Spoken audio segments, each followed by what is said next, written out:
Good Monday, everyone. King 5 meteorologist Adam Claibon with you as we start off this work week, and it's been dreary still. We've had some patchy areas of rain move on through. Most spots have actually seen some clearing here, especially earlier on into the day, farther north around Bellingham, but we do have those clouds that are going to be still a little persistent into more of the earlier part of our afternoon. But for a lot of the week, we have a quieter pattern setting up that will lead to more sunshine, but also some chillier temperatures too. Let's talk about some of that rain, because we did have some of it out there here earlier this morning and still have some sprinkles out there as we head into the early afternoon too. Looks like the main spot has been right here over SeaTac Airport, coming in at about 2/10 of an inch. So let's go ahead and talk about what we're expecting here as we go throughout the next day or so. It will be less snow because we picked up about 12 inches at Mount Baker. Seeing generally 2 to 4 across more of the passes, so it wasn't really a big snow producer over the weekend. You can see Hurricane Ridge right now, seeing all that sunshine though. Beautiful look at the Olympic Mountains as we look over there. And then Stevens Pass too. We've got some snow that has been falling kind of off and on, generally pretty light again, nothing too major with any of the snow that we're going to see there. More areas of sun. You can see some of that shadowing there at Snoqualmie Pass, and then at White Pass too, noticing generally just cloudy conditions with a few areas of blue skies. Now the forecast here closer to Seattle, because we have seen some of those showers here around the area, still calling for a small chance into the earlier part of the afternoon, but I think generally we're going to keep cloudy skies around, maybe more of that clearing as we go into the night as temperatures start to drop back near freezing heading into early tomorrow morning.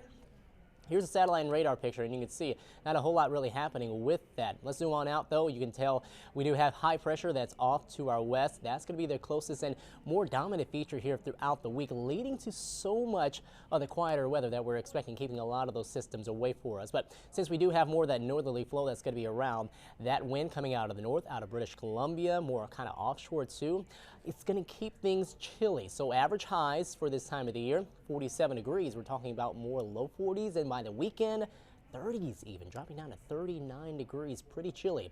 Now future radar will kind of show you how we head into the evening. We start to see some of those clouds break apart here across parts of Puget Sound, Central and South Sound. We go into the night, I don't think we completely clear out. I think we might even have to deal with some patchy areas of fog to start off early tomorrow morning. So keep an eye out for that, especially with temperatures near freezing. Could be a few icy spots. Don't think we're going to have to deal with too of a widespread issue with that, but again, could be around, so just keep that in mind if you're going to be heading out early. But then we'll head into the afternoon hours, seeing more partly sunny skies, a mixture of sun and clouds. Then tomorrow night, again, seeing some of those clouds out moving on through. We'll be around for your early Wednesday morning, but expect those to move on out of here. A little weak disturbance right there, generally just bringing a few light snow showers across some of the higher terrain there, going across the Cascades and farther east across the state. For us here heading into Wednesday afternoon, I think western Washington, especially the lowlands, just a few more clouds around, but generally just cloudy and dry again. Now farther north, we are seeing more sunshine. The sprinkle chance is pretty much done here for the rest of your Monday. Farther south, I think we still have those small chances here as we head into the first couple of hours as we head into the afternoon. I think about 2 or 3 p.m. we'll start to see those chances really beginning to get on out of here. And then South Sound, small chances, but still chilly temperatures in the low to mid 40s. And then tonight's lows, we drop down closer to that freezing point between the low to mid 30s, even some 20s around, like in Bellingham, Mount Vernon, and in Puyallup. Keeping an eye out again for some patchy, icy spots with some of that fog that we could see here as we head into the night. And that will be a theme, as you can tell. Next few days, we're calling for more of those clouds in the morning, some patchy areas of fog, and in the afternoons to be more partly sunny in nature.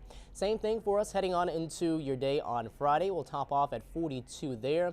Then we'll start to see some changes, not so much so in the active weather, but just the colder weather. It gets even colder from then. We go to 39 Saturday and 36 on Sunday. And of course, we have the icon right there on Thursday because the Seahawks are going to be in town going up against the 49ers. Big divisional foe right there. Hopefully they can get the win when it comes to that game. But everyone, it's going to be a quiet pattern here. I know not too often we get to say that for the month of December, but a lot of chilly air. So make sure that you are bundling up and sending the kids out with them an extra layer, maybe two, as they get ready to head to school here over the next week or so before they head into the Christmas holiday and they get a few weeks off.